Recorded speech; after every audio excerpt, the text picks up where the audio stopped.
about 6:20 p.m., February 6th, 2021. Welcome. I hope that you're enjoying your evening. This is like my fourth time trying to do this.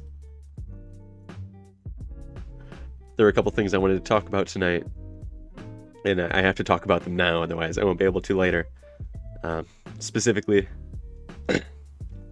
this being Black History Month, I am going to be doing several videos outlining Black revolutionaries, or at least some of the Black revolutionaries that I think are notable, and some that, well, they speak for themselves. And the gameplay I'm going to have is going to be changed up slightly, because normally it's war games, because that's kind of like when I'm most comfortable playing, I suppose. I don't really play that many games on my computer per se, but a lot of the time it is war games. At least those are the kinds of things that I can record. And so this time I'm going to be changing it up a little bit, and for these ones specifically, I'm going to be focusing on prison games. I have The Escapist 2 and Prison Architect. Prison Architect I've had for a long time, and I've loved that game. And The Escapist 2 I've had for a decent amount of time, ever since I think In the Littlewood played The Escapist 1. I watched him play like all that back years ago. And I bought the second one because it looked like a fun game, but that I literally don't know anything about it, and so you're gonna probably see me struggling a lot trying to escape prison. I wanted to do prison games though, more specifically for this month, because of the fact that Black Americans represent roughly 33%, roughly a third of the prison population. Now, whites account for about 30% as well, and that is that's equal in prison standards. But there's a bit of a caveat there, and that is that 30% of white prisoners is about half of the 63% of the adult population. However, the third, that is Black Americans, is represented as nearly triple of the 12% of the US adult population. So I'm going to be playing those games as more of a sign of respect and kind of a nod to our real corrupt system, that being the prison system and racism in general.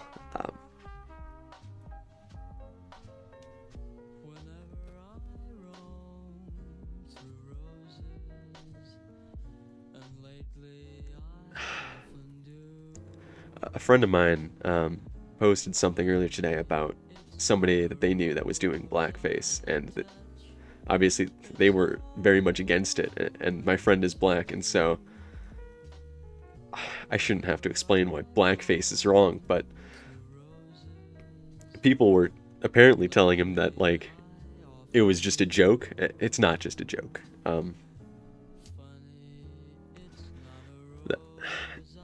Comedy is the only subjective thing in the world, okay?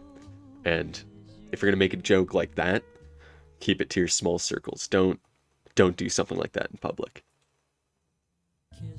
For your own sake, don't do something like that in public. And for everybody else's sake, don't do something like that at all, ever. It's stupid. I can understand. I wanted to talk a lot about ethics and morality tonight. That was kind of the overarching theme. And I have Kiritsugu in the background because I think Fate Zero did a decent job of explaining ethics and morality in its own way. At least the subjectiveness of it. And I've kind of come to terms with thinking that the subjectiveness of morality is not good. So hear this out, or hear me out.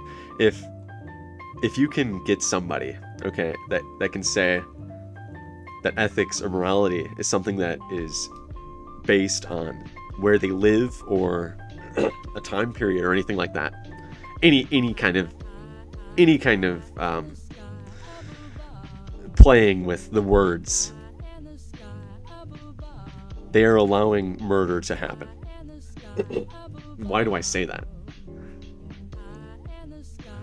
Murder is something that I believe to be the most abhorrent ethical, moral choice that you can make. You should not kill somebody for most reasons, and that's the caveat. That there are some reasons which I can think of where murder is okay, and that is, I think, wrong. I think that that's the fact that I can think of reasons why murder is okay is something that I think is wrong with how we look at morality and ethics currently.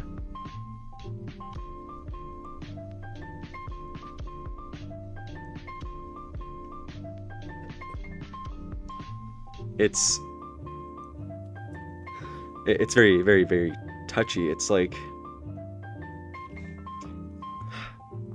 all right, let's say you're a soldier, all right, and before you lies a chance. You have, well, not a chance, more of an option. You have two options before you. Either one, you pull the trigger and save your life and the lives of your comrades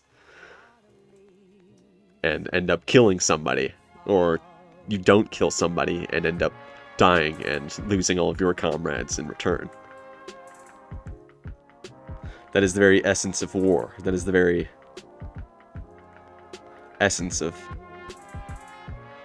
the human condition, I think. The fact that we cannot determine what morality is. The fact that no individual has the right to determine what morality is a problem in and of itself. Who makes morality? Who says what morality is? Who makes the golden standard for which to live by? And nobody can. Nobody does. It is impossible. It is impossible for any individual person to put forth a set of morals that will stand the test of time. However, I think that there is one that has always stood the test of time. And that is that the murder of human beings is abhorrent. To kill another person, to end a life.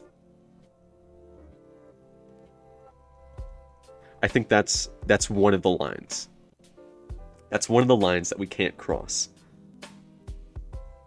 We can't allow somebody else to be killed because somebody else has a differing opinion.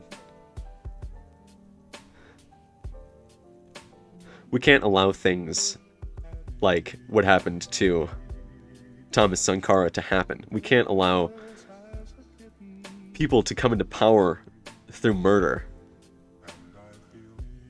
to then be murdered themselves. It's just...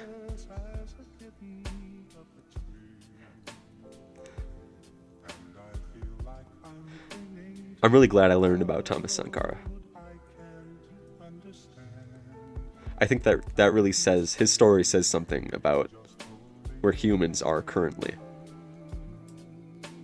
Where we are as a society and where we are ethically.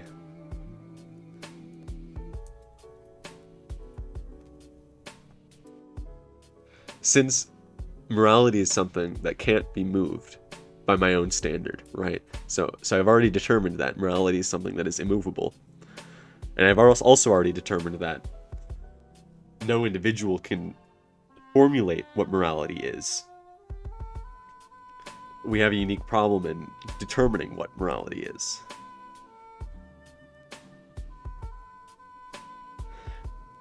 And the old philosophers would have you look around multiple cultures to determine what that morality is, to determine what the common threads are.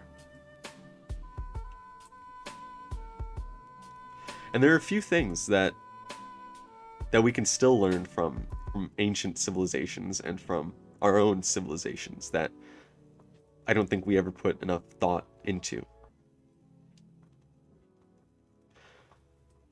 Another very pressing subject is that of sex work and how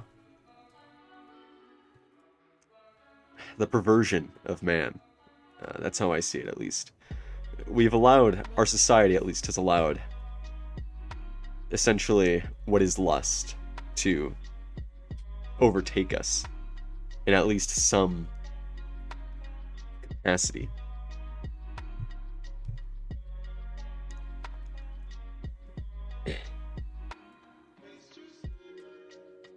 Vices are things that, as the ancient philosophers would put, were things that would stray you away from living a moral life, stray you away from living a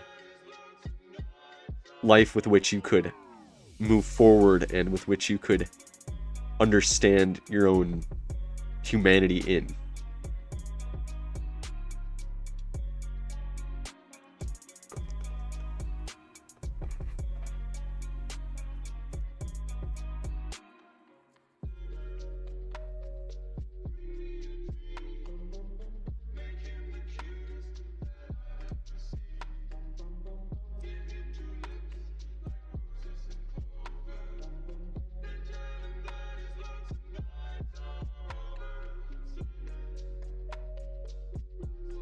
And I'm not saying that if you or anybody you know is doing sex work that they're in the wrong.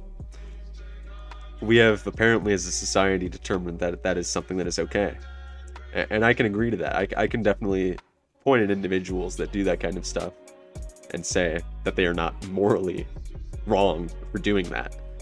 It's something that is perpetuated by society. If something is perpetuated by society, does that mean that it's right though?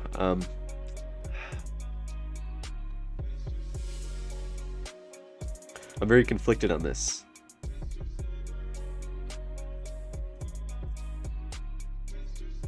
You know, you think that with how progressive we are as a species now, that we would have somehow progressively achieved ethics and morality.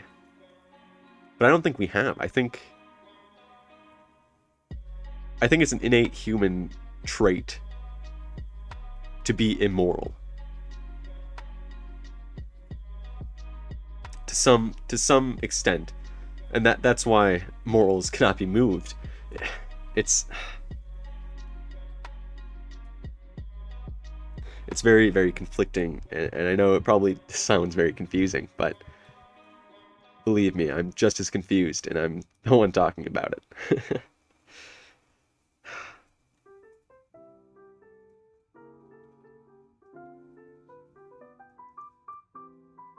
Fate Zero, I put Kiritsugu up here because I think Fate Zero does a good job of trying to highlight what happens. Specifically, Kiritsugu's story, I think, is a good highlight of what happens when you try and determine what morality is. Kiritsugu tries to save people. That's his goal. His goal is to save as many people as he can, and at the cost of whatever it takes. Doesn't matter. He will do whatever it takes to save as many people as he can. But he will kill. He'll kill the other half. It's the scenes where he's like saving the boat.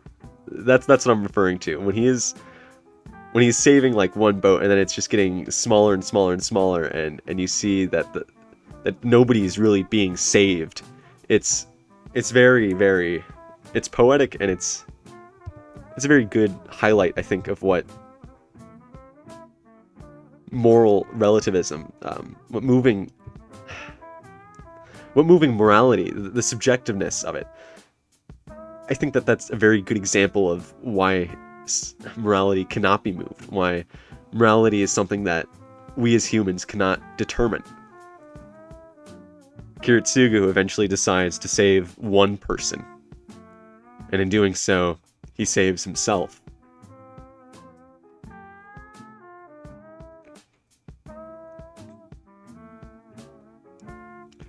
I think ultimately that he made the best decision. I think that, well, the Fate series. The Fate series is something else, but Fate Zero specifically holds a special place in my heart. I'll die on the hill that says that that's one of the best anime probably ever made. Fate Zero is something else, that is for sure.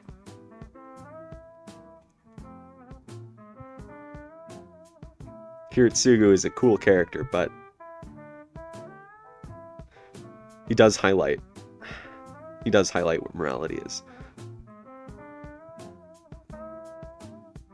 And I think we need more examples like him. We need more things like that in culture before we can ever fully move on from where we are now. Because I think that we are currently regressing as a society, as people. Our ethics and our morality is regressing as we become more technologically advanced. We don't know how to handle our technology. We don't know how to handle things like the internet. Are you kidding me? Are you kidding me? I was born, raised pretty much within the span of the internet existing. Okay, so I've pretty much always known the internet. Like, that is such a powerful tool, and it changes so much about what we know about how humans work and about how humans are. It changes everything. Like, on such a grand scale. It's impossible to imagine something like the internet, alright, before the internet.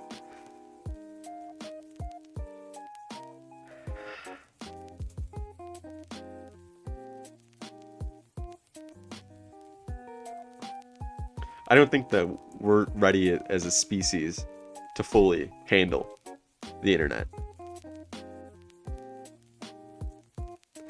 I mean, I make videos on it because, you know, it's the internet, but it's a very powerful tool, and it's very powerful, and it's something that should be feared and something that should be respected. I don't think society quite respects the internet as we should. My generation, most so.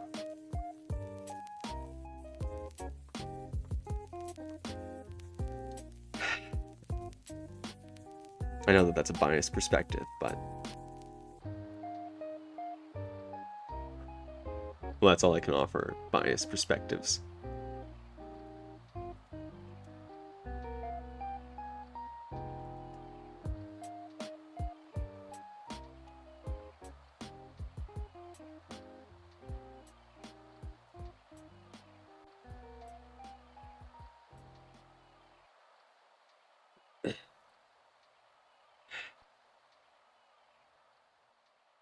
Society is not ready for society. Maybe I'm just not ready for society.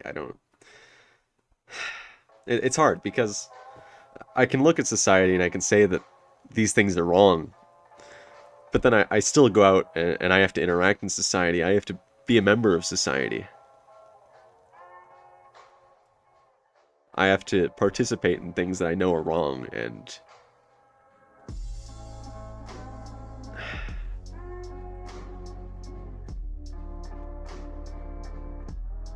I guess not so much participate, but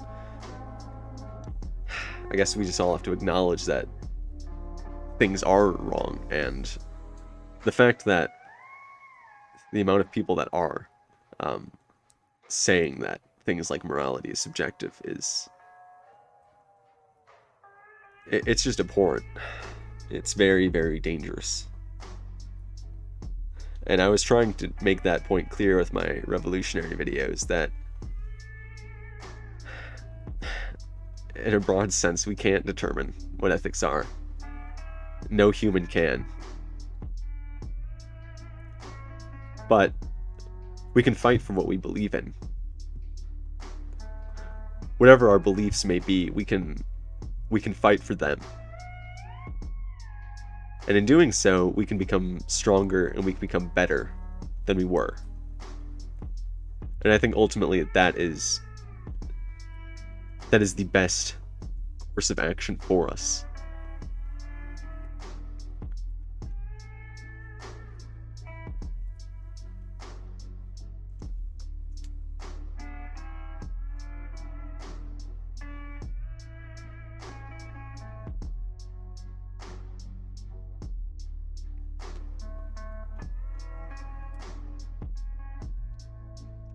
To be completely honest with you, I'm a bit scared. I'm a bit scared of the future. The future is very uncertain, and every day gets worse and worse and worse and worse and worse.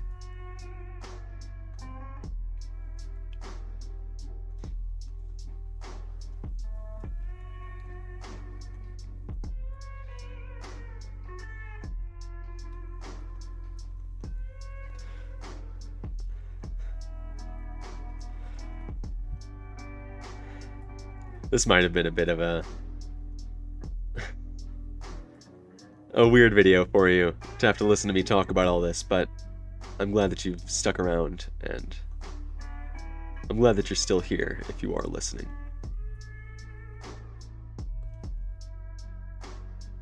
I hope that you guys continue to watch my videos and continue to listen to what I have to say. Mostly because I feel like things that I have to say are ultimately of interest to most people. And I think that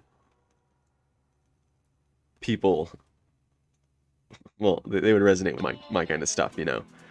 It's just, I don't know. I don't want to seem self-praising, but I guess there it is.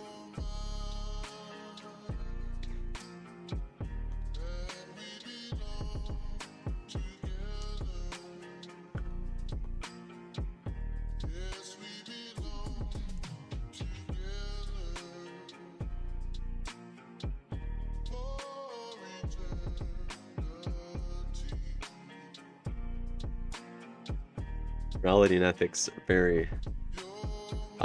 Don't come to me and ask, I guess, for all the answers. I don't have all the answers. I barely have any of the questions. I don't even know where to begin with something like morality and ethics. It's...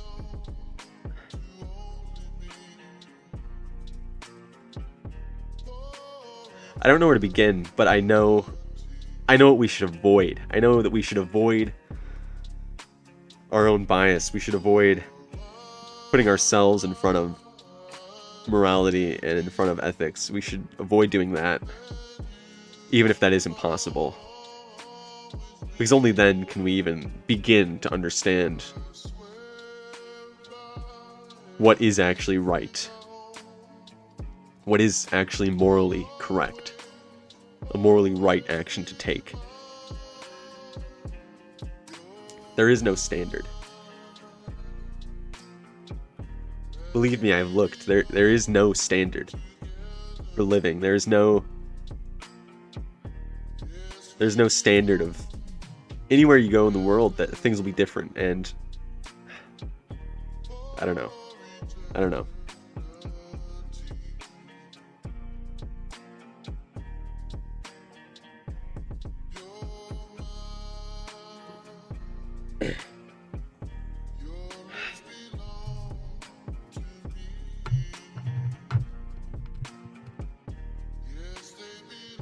This will be our last song. Mostly because this has already been pretty long, but I thank you guys for watching, and I thank you guys for listening along. If there's anything that you agree with, or any comments, concerns, anything like that, leave them down below. If you have future revolutionary videos, leave them in a comment video.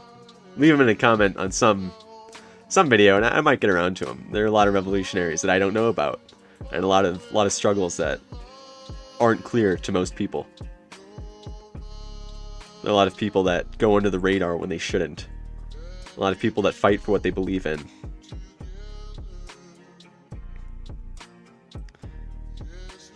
And I'm never going to be able to get to all of them, but I like to think that I have a somewhat fun and unique spin on it. With that, I'm going to leave you, and I hope you guys have a wonderful rest of your night. Goodbye.